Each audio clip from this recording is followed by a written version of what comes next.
the life of a striker is just like you do one thing and that can like change the game. Yeah. And me and Chris were actually talking about it yesterday because there's like this photo of me and it looks like I'm like after the goal I scored in extra time. It looks like I'm like, oh, I'm a bowler. Like I did that. But I said to Chrissy, I was just like, thank God. Like, I was like, and then I like ran to the side and everyone was like, you like didn't celebrate. I was like, yeah, because I was just like, oh God, thank God, like that's over. Like I can just like, I just like got everyone in and I was like, we just need to defend 15 minutes. Like there's no more of that. And everyone's like, would you have taken a penalty? I was like, that's why I scored because there was no way I was going to take. No.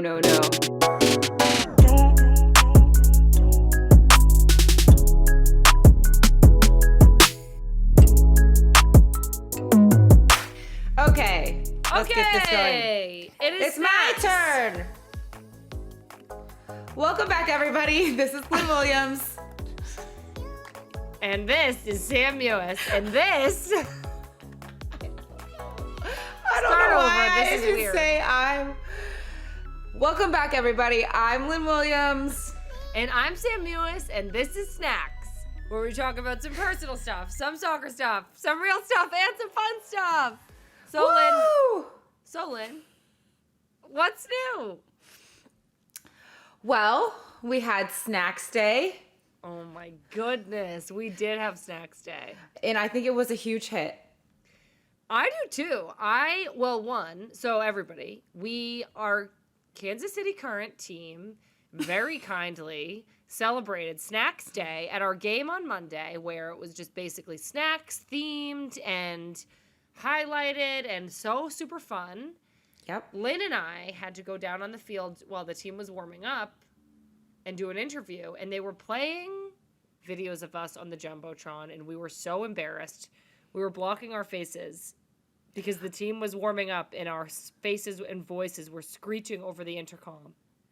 I know. And then I looked up and there was a picture of us shoved into the same shirt.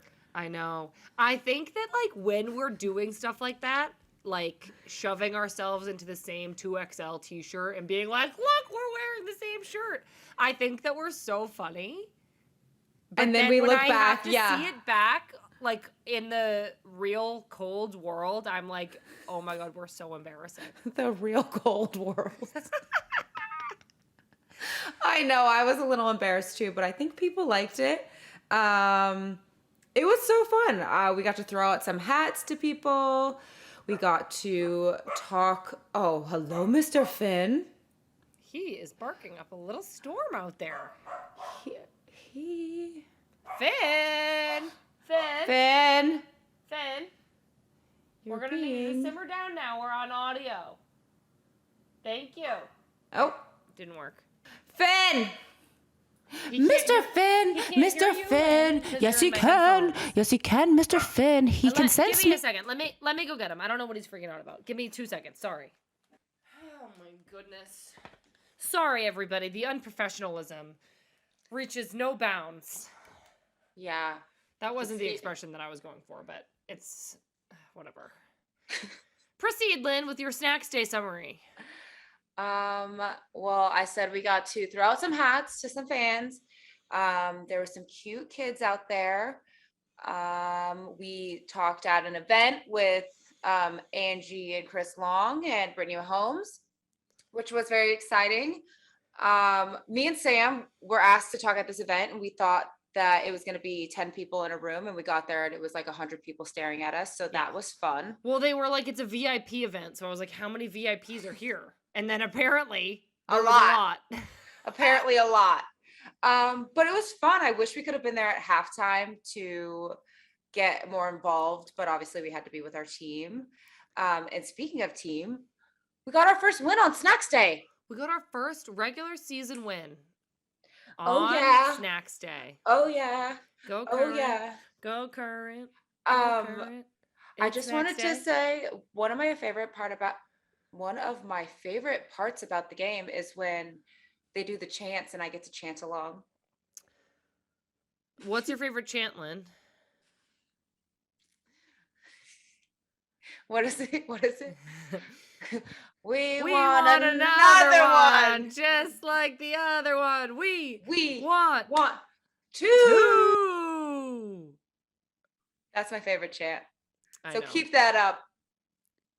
Keep that up, Blue Crew. Lynn loves it. Okay, what's up with you? Well, we have not talked about the Iron District yet. And I just needed to give my rave review publicly on the podcast. I know we posted about it on Instagram, but somebody told us to go to the Iron District. I was like, I don't know what that is. Sure, I guess we're bored. We're going to look it up. We're going to figure it out. We're going to go. Me and Lynn and Marley went to the Iron District. When I tell you guys that I had a perfect experience, I had good music. Shout out to the live music performer who I am obsessed with. Good people interactions. Shout out to the bartender who made a hilarious joke, who I love. Shout out to the food. Shout out to the vibes. Shout out to Lynn and Marley. Shout out to the shopping. I know, shopping? What the heck? This shout out to the tables that we sat at, the lights overhead, the ambiance, the weather.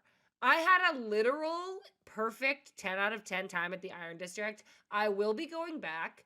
I will be modeling the rest of my life after recreating this vibe. I loved it. I literally loved it. Tell me about your time. The Iron District was amazing. The food was incredible. The bartender, he was from Ireland. He was incredible. He was just so personable and was connecting and making jokes. The music. The best, I already told Pat the story, so I'm just going to tell the snacks listeners as well. We were up there, we were chit-chatting with him, we were getting some drinks, and we noticed he had an Irish accent, and so Marley was just chatting him up, being like, where are you from?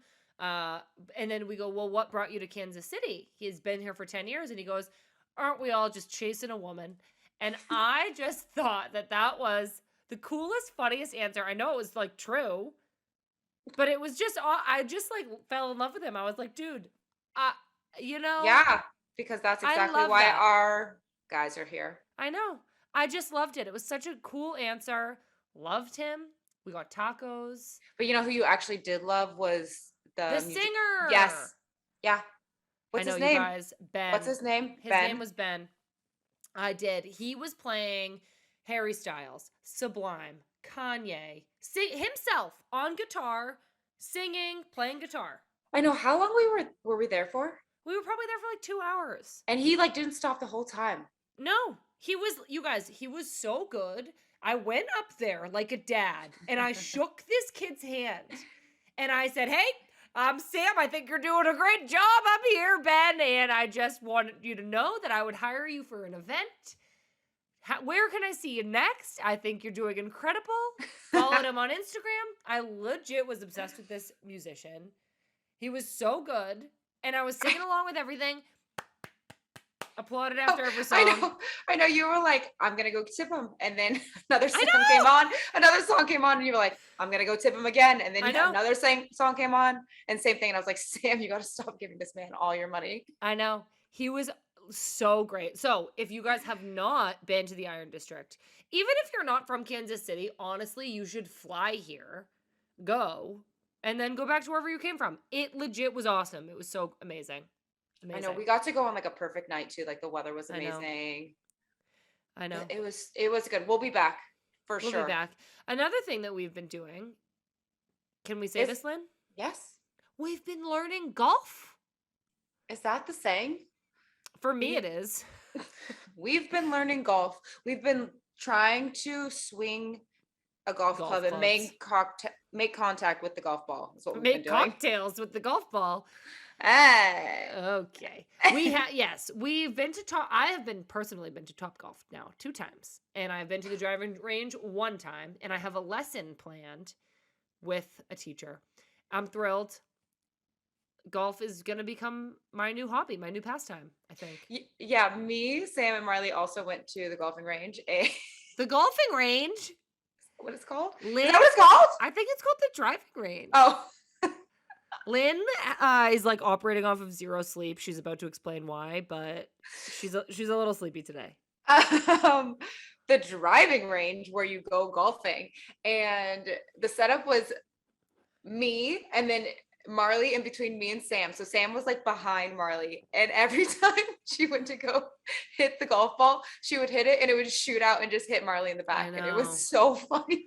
I think that's what they call a shank. Yeah. Or a would slice. say we've heard slices are bad, but if you hook it, it's fine. That is from Maddie Knowles. We're learning. And yeah, we're committed. Then we're gonna go on 9 holes. Maybe we should start with 1 hole, but then we're gonna do 9 holes and see how we do. Yeah, we're gonna see how we do. In other news, the gang is all back together. We haven't done much yet. Pat's back, Finn's back, Marley's here. We've got a little five-man team going. Yeah, I'm having a great time. After the game, we did go to the pool and have a great time and just hang out with some teammates, and that was really fun. I felt like Marley hasn't been here in 4 years, so the 4 of us haven't been together in a very long time. And Marley and Pat were just talking it up, having a bro time. Yeah, they sure were. We were reminiscing. We always reminisce whenever I see Marley on the time that Marley and I think we told you guys about this, went to see Kevin Hart together on a little date because Lynn was out of town and she had already bought the tickets. So me and Marley went and we were both injured with our knees, and these 2 6-foot-something people were squeezed into these little tiny seats being so uncomfortable with their injured knees. It was terrible. But it was also a very fun time. And then Lynn, why don't you, this is just such a random intro, but why don't you tell us about your trip to New York? I feel like this is so chaotic. Like, yeah, are we good? You're talking so much and I'm like mute. So like, I don't know what's going on. Oh, I literally didn't even realize that. It's fine. Well, me and Marley went to New York. I went to New York for Global Running Day with Nike and USWNT Sports. They had a little partnership. So we made a trip out of it. We went in the morning on the 31st and got to hang out with one of Marley's best friends and his fiance the whole day. And I walked like 20,000 steps. My feet were killing me. My hamstring, like the muscle itself has never been more sore. So I think that was good. And then the next day, woke up, went to the event. It was amazing. Got to be on the panel with a thing Moo, which is a human being, an 800-meter runner, who is 19 and has broken like so many 800-meter records from years and years and years ago. And she's a gold medalist. Anyways, I was inspired by her. She's 19 years old. And then after we were on the panel, it was like 100 women went out into Central Park and ran a 5K.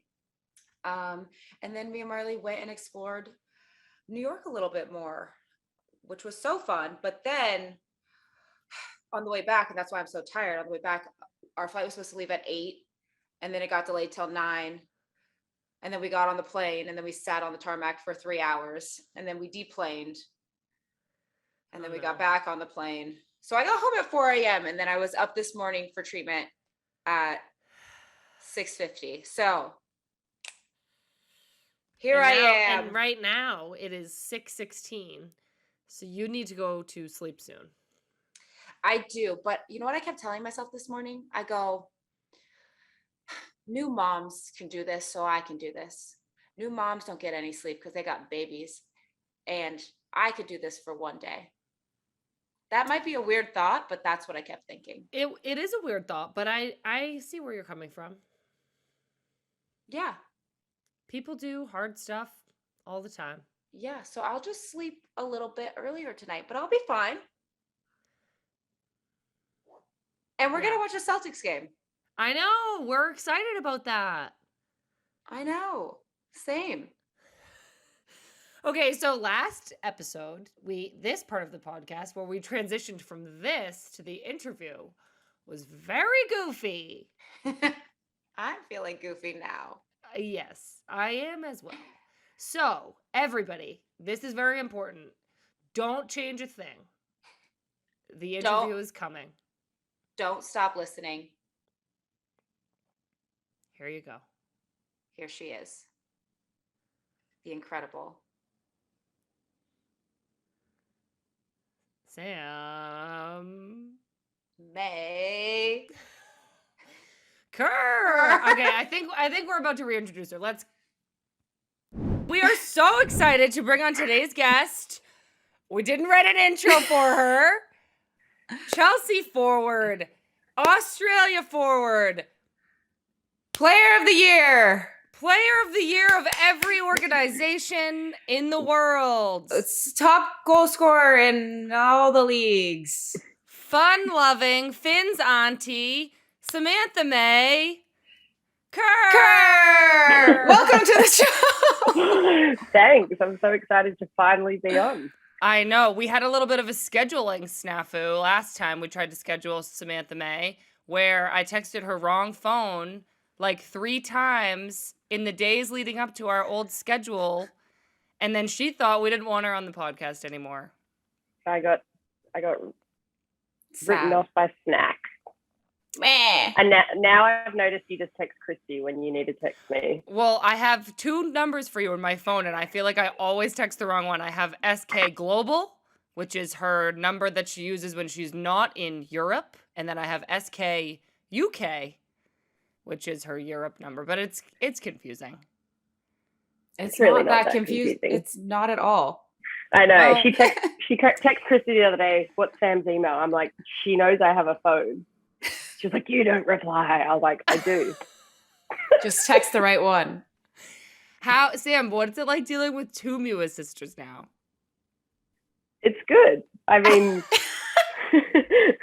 over Christmas it was hilarious when like we were all living in the same house.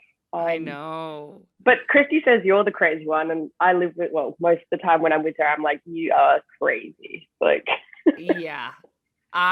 We're crazy in different ways. Yeah. But yeah, do you think they're like similar? Yeah, they are similar, but Christy always makes fun of Sam for like having her like little tics about like organization and like things like that. But Christy's like the exact opposite. Like we literally will sit on the couch and she'll be like, what are we doing for dinner tomorrow? And I'm like, who cares? We'll just decide. 20 minutes later. Do you know what we're doing for dinner? I'm like, just leave me alone. She like needs to have everything planned. It's like, she's the same as Sam like that. But I know, but she acts like she's not like that. Oh, she's like, you're just so relaxed. I'm like, no, you need to relax. Like, doesn't matter what we do. We do. We both do need to relax. We need to figure that out. So I have a question for you, Sam. I asked Christy the same question. And we need to know your answer. So if you and Christy were to get married, will you be taking the Mewis name? And then how will we be telling you, Samantha June, and you, Samantha May, apart? We'll be calling you May and June? What's the deal? I actually heard this. I listened to the one you did with Christy, and we laughed about this. Because also a lot of people say that our relationship name is Sam Mewis. And I'm like, that's hilarious. Christy It's so funny. I think it's so funny. Yeah, I don't know. We haven't spoke about it, but I think like we're both like who we are. So maybe we'll just keep our last names and go along with the Sammy May and Sammy June. I kind of like that. I love it. I call her SK, which I like that. Your mum calls me Samantha May. She texted me the other day. Your mum was like, "Oh, Samantha May." That's cute. It's just so hilarious. Like I hope everybody knows this. Like Sam Kerr is dating my sister, and Sam's middle name is May, and my middle name is June. Like it's so crazy. But I think it's even crazier. Aren't you born on the 10th of the 9th? Oh my God! Yes, I forgot about this. So she's born on you're born on the 10th of the 9th, and in Australia we say the dates backwards. So I'm also born on the 10th of the 9th. Well, I'm born on the 9th of the 10th. But I know what you're saying. September 10th. And October 9th. So it's 10-9 and 9-10. It's like, you can't make this stuff up, but you guys. we say it the same way. Don't you say 9-10? Yeah. We would say, would say 10-9 for me and 9-10 for you. Yeah, no. But in Australia, we say 9. We say the opposite to you. So we're the same. Yeah, it's crazy. I do always get confused when Christy will be talking about you, Sam. See, I'm doing it. SK. And I'm like, okay, we're talking about Sam Mewis, blah, blah, blah, your sister. And then all of a sudden I'm like, no, we're not. No, we are not talking. I know. I know that happens all the time. It's crazy, but I love it. I'm here for it.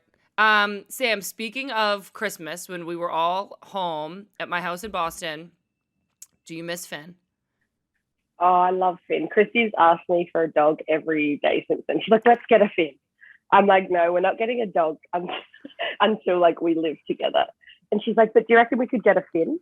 I'm like, oh my God, I want Finn to have a, what would it be? His cousin? Cousin, yeah. But it's just like not, like I have a cat already and like I have to put her in the cattery. Like, what are we going to do with the dog? Yes. Yeah, that's pretty smart. smart. A good point. Can you tell us, just so the audience knows, we don't have a great organization for this episode, so we're just going to riff. Can you tell us about Hellen? Yeah, so I actually got Hellen when I lived in Chicago. I adopted her from Paws. And like, I was like, I'm not a cat person. And everyone laughs when I say that. But yeah, I pretty much adopted her, fell in love with her. And then I was leaving and I was like, I can't send her back to the cat haven. So I flew her to London and now but it actually worked out perfect because like COVID hit and she ended up being like my lifesaver, like having like I was in lockdown for like 10 months, just me and her. So we raged. Yeah. That's funny. Oh, that's cute. Well, I guess Finn kind of already has a cousin then. It's just a cat cousin. Yeah. Does Finn like cats? I don't know. Does Hellen like dogs? He's ever seen one. Hellen hates cats, loves dogs. Perfect. Oh my God. I want Hellen to come to my house. Yes, no, for sure. Cats live forever. So like if I ever come back to the US, like she'll be coming back. So Finn's gonna live forever too. Yeah, obviously. So obviously. Sam, you also, when we recorded this, you just got back from Barcelona. How was that? Yeah, it was amazing. My first time going to Barca. The Formula One was like incredible. I don't know if you guys watch Drive to Survive or anything. Like I only really got into it when Drive to Survive came on. And like the sport is crazy. Like so much goes into it. Like you think like these guys just get in a car and like speed around the track. It's like so much more than that. It's just awesome to see it close up. Yeah, it looked so sick. I keep telling Sam she needs to watch the show because I got into it and I just went through it like that.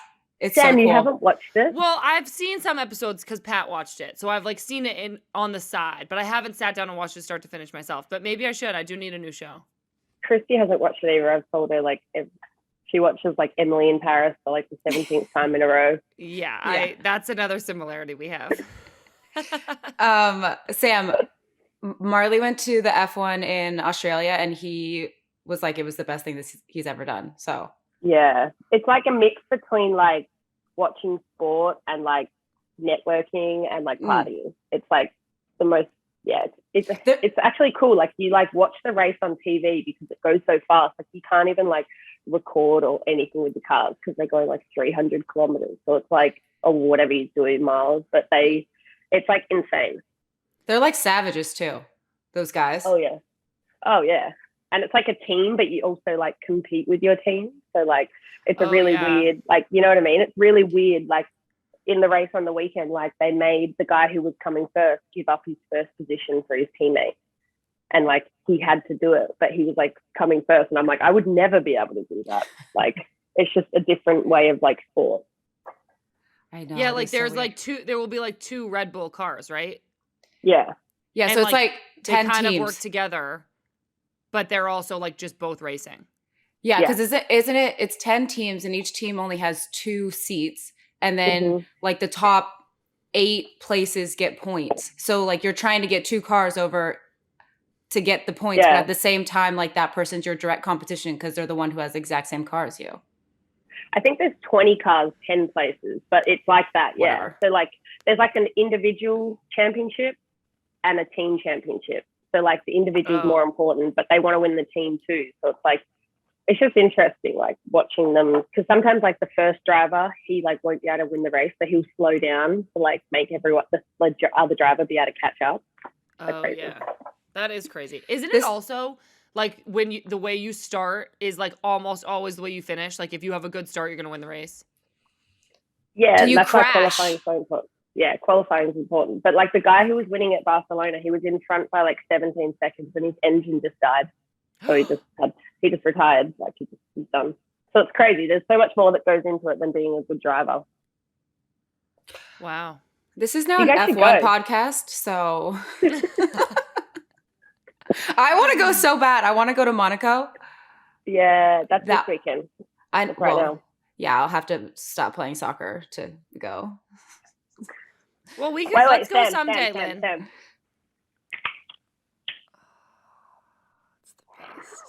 So when me and Pat got home for the first time, when we had been in Manchester like all fall, we went home for Christmas, and the first thing we got home, like we had Finn, who flew back with us. We had been flying, and then Brandon picked us up in New York because we had to fly back to New York. It was like COVID, so there weren't a lot of flights, whatever.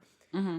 We get home. First thing we do is we run up the stairs. We both crack a LaCroix and go like this and chug like half of it, and we're like, LaCroix, we missed it so much. So now every time Sam comes back to the U.S., she does the same thing. It's just so funny because the video, you were like crawling up the stairs. You're like, LaCroix. They don't have it there though. No, they have like the little, are they little San Pellegrino cans? They're not the same. It's just not a LaCroix, you know? Yeah. No. Do I? Man, Sam, what's your favorite LaCroix flavor? This one, lime. Me too. Classic. Same. You guys and Pat, just plain lime. Simple people. Heads. What do you like? Limoncello, baby. Oh, no, I don't like that one. It's too sweet. I know, Sam, it's like so shocking that you like that because you don't like anything sweet. Stop doing that. Put your hands down. That you don't like anything sweet and then you like limoncello. You guys, I mean, it's just so good. It tastes like cream soda. Yeah. Actually, now that I'm doing this, I have a funny story. It's embarrassing and it just happened to me and it's like a mystery. I don't know what happened. Do you guys want to hear it? Yes. Go on. Okay. So I was just on the trip with the team in LA and Seattle. And before the Seattle game, I was doing my workout on the field, like before the team went out to warm up. Mm-hmm. So there was no fans out there. It was like 3 hours before the game. But some mystery person, and I thought it was Pino, was at the top. And so they yelled down something to the stadium. Naturally, I think they're talking to me. I think it's Pino. So I look up and I go like this, and I just keep doing my workout. But the whole Seattle team was running on the other half of the field. Like the girls who weren't dressing were also doing their workout before the game. I saw Pino after the game. The person who yelled, I think, had on a gray top. Pino had on a blue top. And Pino didn't say anything about it. And then I also asked Rose, who would have been up there? And she was like, I have no idea. So, I literally went like this to who knows. And they probably weren't even talking. And they probably weren't even talking to me. And I'm literally so embarrassed about it. Their lucky day. Sam Mewis doing this. Well, they were probably why the fuck? Why does she?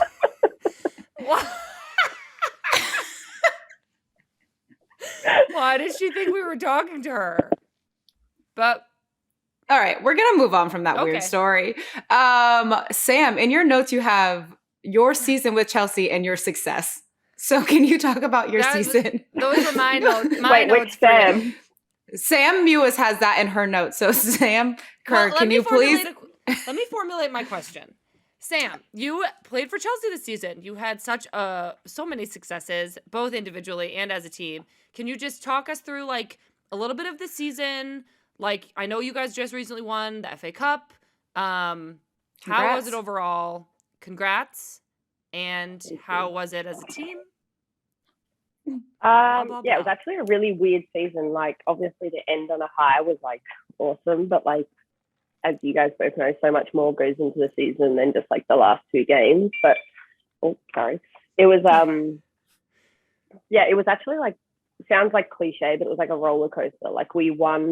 We lost the first game of the season against Arsenal, and I think from that moment on, I don't know how, but we ran the whole season as the underdog because we were chasing, even though we had won the last two leagues. So it was this weird situation that we'd never really been in, and because of COVID, we ended up being like 3 games behind in hand. So they were like 8 points in front of us. So it was like the whole year, it was like this crazy, I don't know, like situation, but it ended up working out. But it was tough this year. Like it was really tough. The league's getting better over there. It's like, feels like it's getting like longer too. I don't know if the year before, maybe because I signed halfway through, but it was like long, hard. So to finish, like Chrissy will like vouch for this, like the last like 3 weeks of the season, I like didn't sleep. I was so stressed. Like, you know, like when you like really want something to go well, you've worked like 10 months, and if like you mess up, it could like be gone like that. So like I did not, like I was so stressed, like not normally like in the day, but like I couldn't sleep at night. I was like having night like crazy nightmares just because it meant so much. So like after that game in the FA Cup final, it was just like the biggest relief. Like, oh my God, we did it. Like, you know, just like so nice to finish the season like that, because otherwise it just would have been all for nothing. Yeah. I mean, I feel like when you said you're the underdogs, me and Sam can relate to that. Like, even though you're on top, sometimes you do feel like you're the underdog and like you have to chase something. And I feel like if you can change your mentality to that, you almost, it like means more, because you're like, we came from behind, we've done all these things, than being at the top. Sometimes it's not necessarily like easy to be at the top, but you like forget sometimes like of all the hard work that like goes into it. So coming from behind and like having to chase something, for me at least as a player, those are the times where I'm always like, wow, we've done something. It's like a cooler story in my opinion. Yeah, I think we like experienced both this year too, and like I definitely enjoyed chasing more than I did being like the chase, but we were the chase for only like a short period of time. But like when you're like the underdog, you like have this, like, I mean, you guys know, you just like have this like dog mentality where you just like get stuff done. And then when you're at the top, it's kind of like, oh God, like you don't want to slip up. So it like change, like your mentality changes. I know. I think even individual, like as a team, I totally agree. I think Lynn and I definitely experienced that. And I think even individually, sometimes like if you've recently had success or like won something big or have been doing really well, reaching your goals, whatever, it's nice also to individually tell yourself this story. Like, no, so-and-so is coming from my spot. So-and-so doesn't think I'm good. And when I train at home with my trainer, Walter, I feel like he always has that little like voice in my ear that's like, don't get so up there that you like don't do the little things. Like so-and-so is out here working just as hard. And it's always this good reminder that like you want to be climbing and like trying to catch somebody, not trying to like ward off people from catching you. You know, it's like a different like motivation. For sure. It's so different. And like, yeah, I don't know what one, I guess obviously I enjoyed being the underdog more, but there's like pros and cons to both. So it's mad. It surprised me when you said you were stressed, because like we talked about a little bit earlier, like you strike me as somebody who is so relaxed. I think it's obvious that it just means so much to you. But what, like, if you could go back and do those 3 weeks again, like, would you try to like do anything differently mentally to like help yourself? Or do you think it was just that was where you needed to be in order to like perform at the level you did? No, I think I wouldn't change anything other than the last day against Man United. I like don't get stressed that often, but I think like this year was like just so different. Like it meant so much. And like when you have your rivals like Arsenal right there, I think it's like even worse. Like we didn't want to lose. We wanted to win, but we also didn't want Arsenal to win even more. So it was like this like competitiveness. And I think for me, the only thing, like I think I needed to be there. Like I just like raged the last 3 weeks. Yeah, you sure did. But the day of the Man United game, like it was like a 12 p.m. kickoff, and like I woke up and I struggled to eat breakfast on any day, and like I literally went into the game eating like a piece of toast and a boiled egg. I literally couldn't eat anything. And like I feel like I'd played the game over in my head for like the first 45 minutes. I like felt like I'd played like 120 minutes. I like couldn't run, I like couldn't move, and I was just like shocked. I was just like, oh my God, like I'm playing this game not to lose, pretty much. And then like at halftime, like our coach just like snapped it out of us. But like that's the only thing. Like the few hours before the game, I was so nervous. like the most nervous I've probably ever been for a club match, and I just like let it get the better of me. So our whole team kind of played like that though. Do you get nervous for international games ever?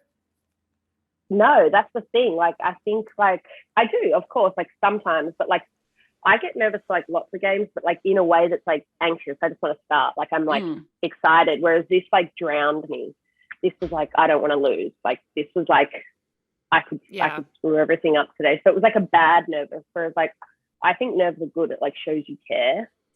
But like this time it was like, I felt sick. Like I was like, oh God. So if you ever found yourself in that position again, what would you do? Like, I know you said you would do things differently, but like, what would you do? I don't know, because it's really hard because it's like a sickness. It's like, when you've been nervous before, it's like you really try and forget about it, but it's really hard not to. Like my heart was like racing and I never get like that. And like, that's probably why I felt tired like in the first half. But like, I don't know. It's really hard to like get in that, like maybe like meditate or something. I've never meditated, but like, it was like intense. Like force food down there. Force food down your gullet. I know exactly the feeling you're talking about, and you like literally gag when you try to eat. Like you can't. You're just like ill. I was like putting salt on the egg to try and like make it better, and I was like, it's disgusting. I was just gonna say, there's this like song lyric that this is reminding me of about like how. Not that you need to do this, Sam. Like you don't change a thing. Literally, what you're doing is working out fine. But I think it applies to me a lot in that, like, if you kind of like water your lawn daily, you'll never have like a fire to put out. Does that make sense? Yeah. So it's like if you have the ability like every day to kind of like handle nerves and handle stress and like do self-care or do like mental prep or whatever it is, then like maybe less often you'll have these like explosions of nerves. And I feel like in what I'm going through right now, like emotionally, I've found that if I'm taking good care of myself, like mentally, I don't have as many like ups and downs. But if I don't and I just like leave it for a week, then I have like a really bad day. So it's almost like this idea that doing it every day for a long time is like caring for your lawn. But then if you don't, it'll just be like a disaster and like a fire will start. Yeah, it's weird though, because like I feel like I do that and I never really get nervous. So like honestly, that day was like a bit of a shock to me. Like I was like, what's going on? Like I was like shocked, and like it sounds like it's weird. Like normally before the game I speak to Christy and my mind's like off topic of football, whereas this morning she was asleep. So I was literally like sitting at the game and I was like, wake up. I was like sitting at in the change room, like, are we gonna win? Like I kept saying to people, like, do you think we're gonna win? And they were like, yeah. Like, why don't you? And I was like, I don't know. Like just spreading her doubt around the locker room. Thanks. But then the second half, like I came in at halftime and I literally was like shocked. And my coach was like, okay, that was the worst like performance. Let's just clean like everyone. She got us in a huddle. You can't do any worse than that. Yeah, she was like, it could only get better. And then the second half, I went out there and I was literally like, we just need one goal. And I think that like little bit of motivation, like just one goal, because we obviously needed the two, but then we got the goal within like 90 seconds and it was just like, okay, now we're cool. Oh like, yeah, and then it's like so much easier. Yeah, I feel like sometimes when I am nervous too, like I almost like forget to breathe. And so I actively have to tell myself, like, take a deep breath, because you're right. Like you feel exhausted and I'm like, there's no way I can ever like run anymore. And I know I'm fit, but because you're like so worked up, you're like, I'm exhausted. And so for me, I'm just like, take a deep breath. Jesus. Yeah, but your heart's racing. So it's like hard to take a deep breath. You're like, no, I know. So like if you could, so I like, just like, I feel like if you like actively tell yourself, like, take a deep breath and like in those moments be like, breathe, then your like heart rate comes down and then you. Do you guys like when you're in a game and you look back on the game and you're like, wow, I scored 2 goals. I did really good that game. In the moment of the game, are you like, I'm doing good? Or do you like not know? I know when I'm doing bad more than I know I'm doing good. Yeah. I think that too. but I also think like I can feel when I'm really impacting a game. Like you can feel when you're like, you know, when you like do, some days you like do stuff and it always just goes your way and you're like, oh, this is so easy. Like I'm just flying today. Like not so much doing well. It's just like today's easy. Like it's I'm just like, easy. I could run forever. Yeah. Yeah. Like when you're in the zone, like, and you could like see things like a little bit slower and you're just like, oh, I know she's going to pass Akira and blah, blah, blah. I always know that because I'm like having the time of my life. I'm just like laughing and like, it's like pinging the ball around, getting balls back. Like I always know because I'll just be like, yes, this is so good. I'm having so much fun. And then God, when you do bad, it's just like, you're like, wow, I'm exhausted. This is so hard. That is so funny because when you do feel like you're doing well, you are laughing. Like even if you have a shit pass, you just laugh it off and you're like, sorry. And then when you're doing bad and you have a shit pass, you're like, oh my God, my life is over. Yeah. Like get me off the field. I know. Yeah. Lynn, I remember in those Columbia games, remember when you gave me a perfect cross and I headed it off the post and there was nobody around me? Yeah. But I like laughed and it was I mean, obviously like I'm playing for the national team. I would never, ever laugh about missing a goal. But in that moment, instead of being like, oh my God, my life is over, I was kind of like loose and I was just like, oh my God, Sam, come on. I remember doing good. Yeah, So I remember looking at you and being like, because it was wide open and I was like, oh, I'm going to get an assist. She's going to get a goal. This is going to be amazing. Dink. And I was, what? But we were both having a good game. So I think I was just like, huh? The post got in the way. It happened. It happens. It happened. No, that's like at the FA Cup final. Like everyone's like, oh my God, you scored 2 goals. I'm like, I had the worst game I've had. But like the life of a striker is just like you do one thing and that can like change the game. Yeah. And me and Chris were actually talking about it yesterday because there's like this photo of me and it looks like I'm like after the goal I scored in extra time. It looks like I'm like, oh, I'm a bowler. Like I did that. But I said to Christy, I was just like, thank God. Like I was like, and then I like ran to the side and everyone was like, you like didn't celebrate. I was like, yeah, because I was just like, oh God, thank God, like that's over. Like I can just like, I just like got everyone in and I was like, we just need to defend 15 minutes. Like there's no more of that. And everyone's like, would you have taken a penalty? I was like, that's why I scored because there's no way I was going to No. Like, you know what I mean? Like, you know, when you're having those days and like in the FA Cup final, I was just like having a day where like, I mean, Alex Greenwood like defended like a boss that day. She was like up me, did. Like Alana played well too. Like it wasn't all bad, but it was just like for a striker, it wasn't a great day. Like so, I was just like, like I've just got to do what I got to do, and it was like get me off the pitch. Like I wasn't like, oh, I'm having so much fun at this FA Cup final. Like I was like, this is not great. Yeah, it was like a work day, and then you're like, all right, we did the job. I gotta go home. So now that you have some time off, like, do you have anything coming up? Anything you're looking forward to? Time off, honestly. That's it. Like, everyone's like, what are you going to do? I'm like, just hang out. Like, I haven't been home in 2 years, well, 2.5 years now. So I'm spending some time with Christy now, and then I'm going to go home for like 5 weeks. So I haven't been home. I haven't seen my dog. Haven't seen my friends. So I'm just like ready to get home and just chill. Are you so excited? I'm like excited for you. I know I'm excited, but it just sucks. It's like the winter time there. So I feel like that's why I wanted to come to America because I'm like, see Christy, have some sun. And then, but winter in Australia is like, me and Christy were looking at like 55. So. It's not too bad. That's not too bad. Yeah, Sam, can you, I guess this is going to be a little bit of a real section. We just wanted to ask about like, when you couldn't see your family for so long because of COVID, you were obviously in London, I think by yourself for like a stint of time, and like just how that was for you kind of dealing. I mean, obviously everybody's probably sick of talking about COVID, but I think you had kind of like a unique experience.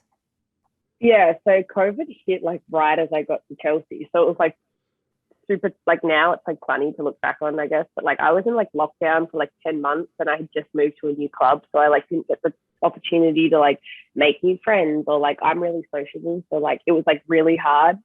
But yeah, I was there for 2 years without seeing my family. So I didn't see my family. Like my mum and dad just came like a month ago for the first time.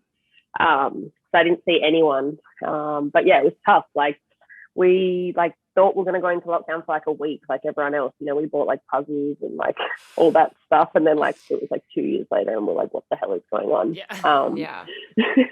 But no, it was tough. But like, I kind of just like focused on football at the time. Like I was going through a bit of a rough patch, like playing wise at the start. So like I just like raged through like football at the time. And then once it slowly opened up, like that's when I met Christy, and it was just like so many things were going well at the same time as like being locked up. So you just like make do with it. Although like once it got closer, it started to get tougher. Yeah. And can you talk about like going to Australia with the national team and then also not being able to see your family? Like, was that harder than being locked down in Europe? Yeah. So that was really tough because like, obviously we went to Sydney and like a lot of the girls' families were there. So I felt really bad for them because like their families were like 20 minutes away. So at least my family was like a 5-hour flight away.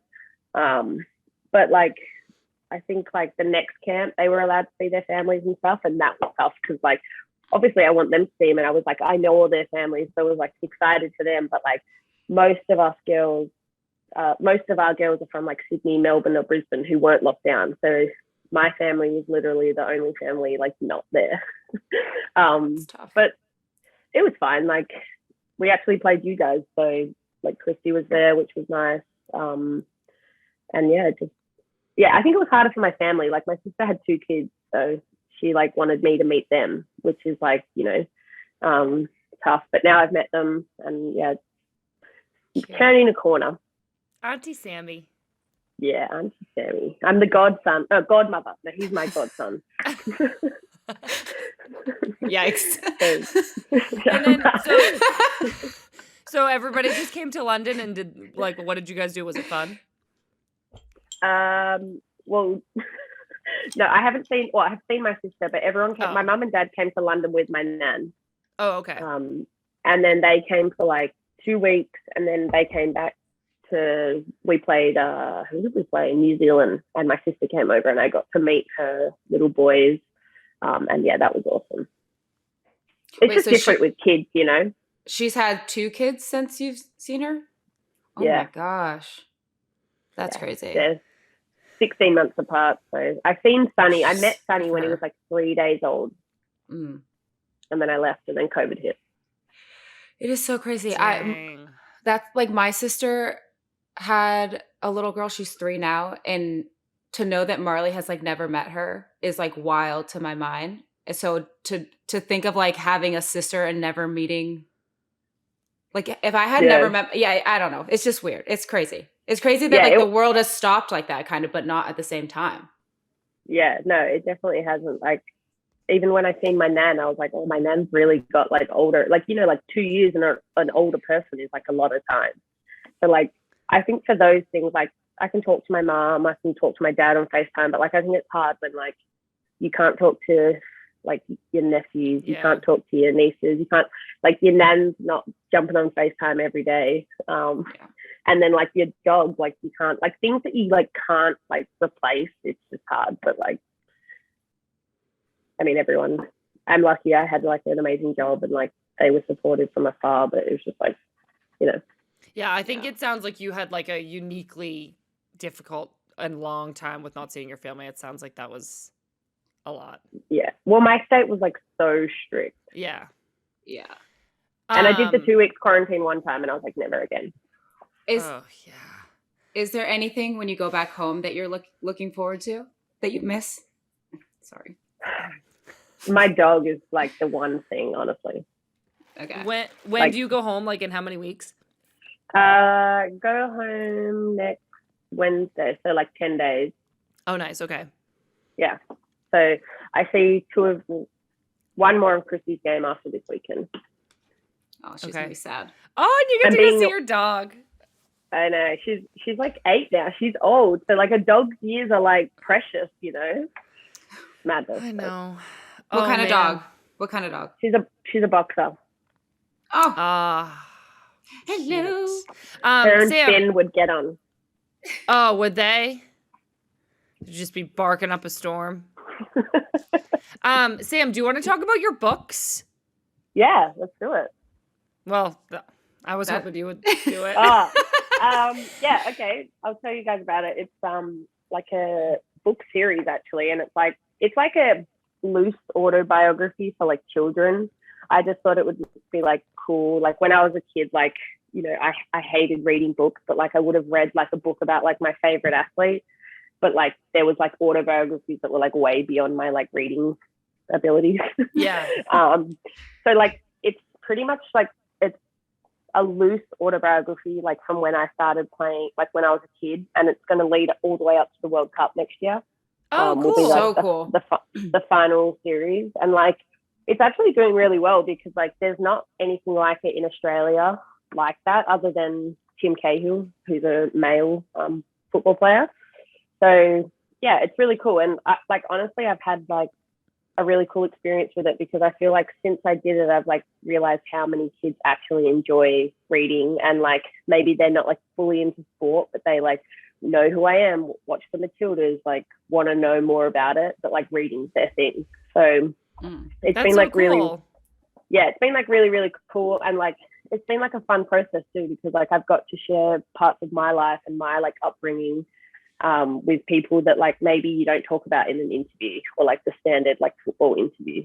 Yeah. So it's been fun. That's awesome. Were the Matildas like the team that like all little girls looked up to when you were growing up? Or because I feel like I could be totally wrong, but I feel like soccer isn't like the biggest sport there in Australia. No. So like how? Well, it's not, but like I never even knew who the Matildas were like until like later on in life. And like now it's like completely changed. Like now everyone knows who the Matildas are, but like we didn't necessarily have like you guys have like the 99ers. We had like the Matildas, but it had like no traction. So like now it's like cool to like, I feel like we're kind of the first like generation of like players that like people know. We're like the Matildas are like a household name now, you know? Yeah. And I just kind of fell into the Matildas. Like I would have never, like I didn't want to play. I watch AFL, and if you're from the East Coast, you watch rugby. So like female wise now, I think like the Matildas are definitely the number one team in Australia, which is like been cool to be a part of. So then how did you get into soccer? You got to read the book, Lynn. Like, come on. Sorry. Oh my gosh, I love that. So Sam, where do we get the books? How do people buy them? They're online, but like in Australia, they're all in bookstores. But like they're online. I don't know about the US actually. I don't know the exact. Can we look on your Instagram? Yeah, you can look on my Instagram. All right, everybody. If you want to know how she got into soccer, she won't tell us. That's not snacks material. That is in her book. So we got to go buy the books. I'll tell you off the call. Don't want to ruin the book story. No, that's fair. Fair enough. Good businesswoman. Okay, Lynn, should we move on to our favorite part of the podcast where we just pepper each other with random questions? Yes. Okay. Sam, tell us about your Chipotle order. Tell us.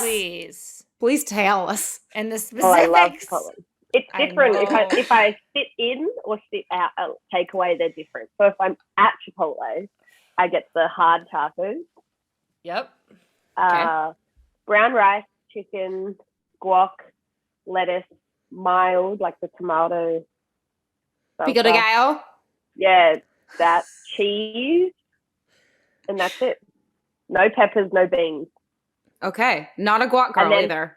No, she got guac. Guac. Oh, yeah, sorry. Guac. Come on, Lynn. Sorry, I was too focused on saying pico de gallo. The most important thing is the salad dressing. Like I have bits about the salad dressing.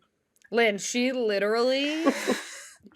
like order Chipotle when we were home, and like the salad dressing wouldn't come. So like her and Christy are getting on the phone with the Chipotle. Like we're ordering through DoorDash. Christy's calling the local Chipotle. I just placed a DoorDash order and like, can you please put extra salad dressing in the order, please? It's for Christy. The salad dressing wouldn't come. Sam would leave in the car and go to Chipotle and get salad dressing. Like it was the most important part of being home was Chipotle salad dressing. You silly girl. You're silly. Okay, we went to Chipotle, Sam, and we We had a nightmare. We had just worked out at like an indoor facility, and we were driving to, Sam was going to meet my parents. So we were driving to my parents' house after our workout, but we were going to pick up Chipotle for everybody on the way so we could eat lunch together. I DoorDash pick up Chipotle. I order it to the wrong Chipotle. Okay. So we stop at the one near my parents' house. It's not there. So we have to drive to the other one. The Chipotle's closing because this was like during like that frenzied time where like everybody got COVID. So I think they didn't like have enough employees. And we're sitting there. Now this has been like an hour-long debacle of like figuring this out and driving to the new Chipotle. And they don't have our food. So we went through the drive-thru and they just handed us all the leftover random orders that they hadn't given away yet.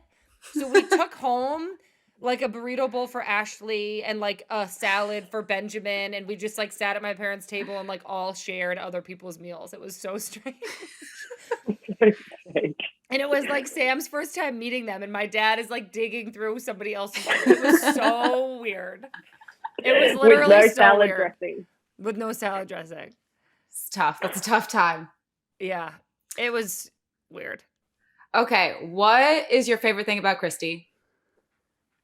Oh no, you can't ask me this. She's getting nervous.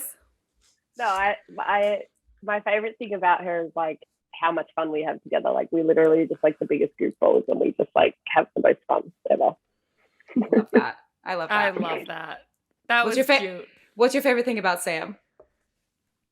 Her and Christy's dynamic in front of me is just like hilarious. They're like the same person mixed. The same person mixed. I know. We like kind of really are. And my dog. That can be your favorite thing about me. I take that. He's my favorite thing about me too. What's your favorite American city? Ooh. I really loved Chicago, honestly. I thought Chicago's it was awesome. A cool city. Yeah, I lived in the West Loop and like it was just amazing. Okay. What's your favorite European city? London, for sure. I love London. London. Okay. How would you describe your style?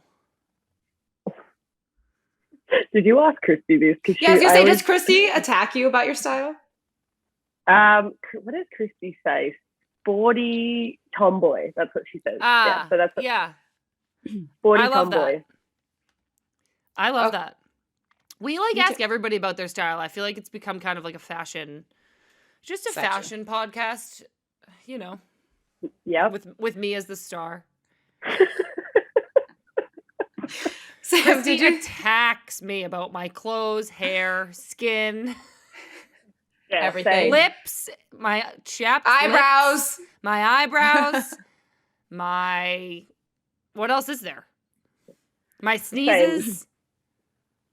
I attack her too about her like skincare routine. Like I'm like, can you not do that skincare routine? Because like we can't do like anything like loving after it because you have like acid on your face, and I'm like smelling it. I'm like, tell me when you're doing that. It's like infuriating. Skincare's gotta look good. Personal life. Not me. Actually, I have been doing my skincare. Yeah. I was on the road. Were you going to ask me how it's going? Yeah, how's it going? Oh, good. I've been on the road, so I didn't have all my products. And I have noticed a decrease, as you can see with my puffy eyes today. But I am like recommitting, and I do think that I'm going to see an improvement. I do. Well, what were you doing on the road? Just blue, drunk elephant. Were you washing your face? Sam, May, do you wash your face? Yes, I do. Yes, I use like face wash and stuff. And then Christy's got me onto these like at-home chemical peels, like Dr. Dennis. Have you ever? She's like, got me I don't do them. that, but Sam June doesn't wash her face. I do wash my face. Don't make me sound like a zoo animal. What do you mean? Like you don't like have face wash in the shower? Like I do here, but I forgot it on the trip. So what? But I go like this in the shower. Like I don't just like not wash my face. I just like forgot face wash. Like sorry. I mean, Lynn, your skin is like glowing, so like give us your like face routine. Okay, I wash my face with Zio skincare, and then I put lotion on in the morning. Or if I'm going outside, I put vitamin C and then lotion and then sunscreen. And then at nighttime, I wash my face and then put lotion on. So Very lotion nice. and wash. Are you looking at Sam June or Sam? I'm looking at SJ, not SM. Oh my God. But it's What? SJ and SK. Okay. Well, no, And But- I'm also but- SM. yeah. Well, she's oh, this is confusing. All right, let's move on. SM, the SMK. SMK. Can you rate your body slam on that guy that ran onto the pitch for us? Look, at the time I was like, get off the pitch. Like it was like annoying. But then like after I thought about it, I was like, I probably shouldn't have done that. Like he might have like hurt me and like we were in the middle of an important game. But like it was like a 9. And she'd do it again. So don't run onto the pitch. Oh man. Sam, I hate to ask, but the fans want to know. Would you ever come back to the NWSL? Yeah, I for Sorry. sure would. I mean, I haven't won anything here. So like I would like to come back and win the NWSL, like the championship or like the newly challenged cup. Well, unless you come to the KC Current, you're not winning. Yeah, wherever I go, I want it to be like hot and beachy though. Like after living in like London where it's like condensed, like lots of buildings, like I don't see myself living in like the middle of America. Well, you just set off bells for any coastal teams with beaches. People are going to be attacking you.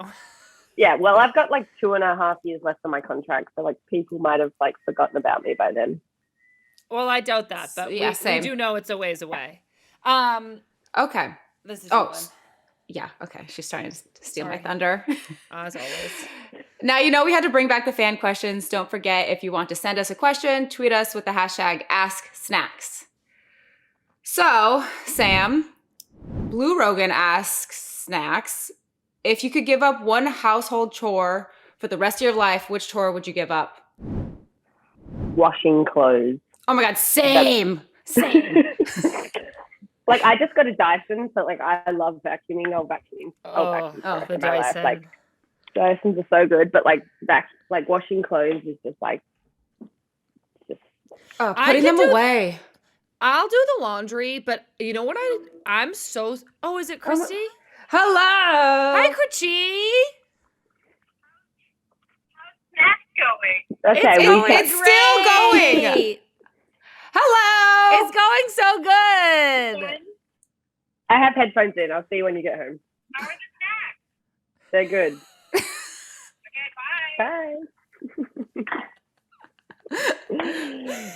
Oh, I was gonna say, I'll do the laundry, but I don't want to have to wipe down like the counters and the crevices in the bathroom and like get all the stains and the crumbs and the hairs. Like I'm done with that. Yeah, I just moved house and like that was like a nightmare. Like moving. I just feel like when I'm in that mode, I'm like, I don't care. Like I'm gonna get everything. But clothes, it's just like you always have to do them. mm-hmm. I always have to put them away. I hate doing that. That's Marley's job. He does the clothes. And I would rather wipe something down because then I'm like, it's clean. It's like how I want it to be cleaned, and I know I'm not living gross in filth like I do. I don't mind wiping down a bench. That's for sure. My filthy friend.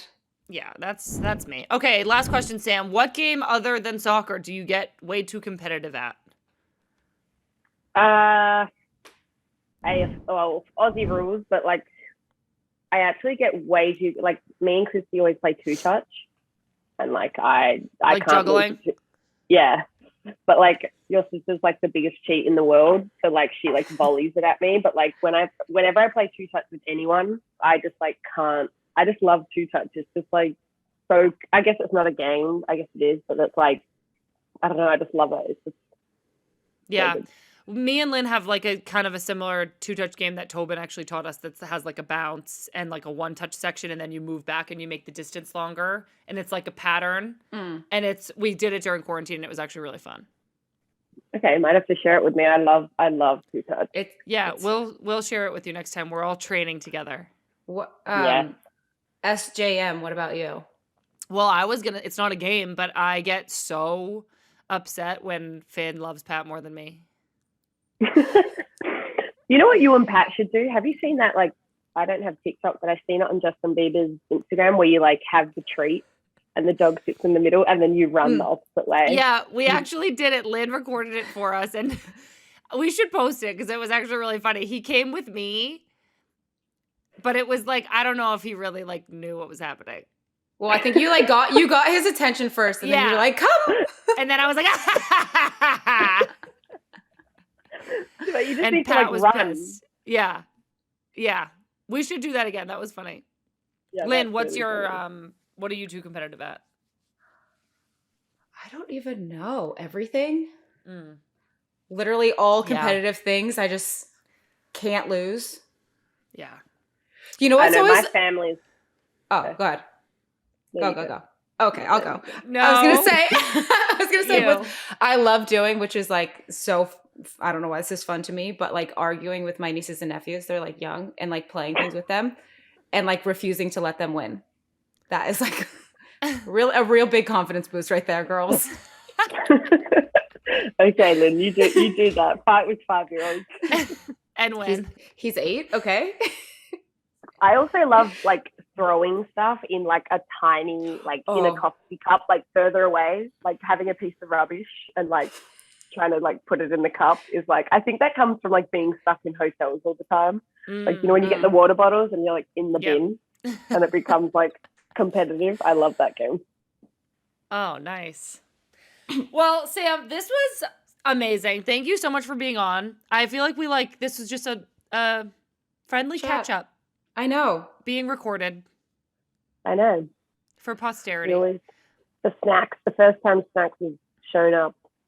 I was mad at Snacks for a while there. Yeah, she was. Okay, well, be mad at the SJM part of Snacks because she had your numbers. Okay, everybody. Be mad at the banana, not the orange. I'm Sam Kerr, and this is the Snacks podcast on Just Women Sports. Thank you all so much for listening. Don't forget to subscribe on iTunes, Spotify, or wherever you get your podcasts. Our show is produced by Just Women Sports. For more great sports content, go to justwomensports.com. Be sure to subscribe to the newsletter and follow along on Instagram, Twitter, and TikTok. I'm Lynn Williams. And I'm Sam Mewis. You've been listening to Snacks. Yay!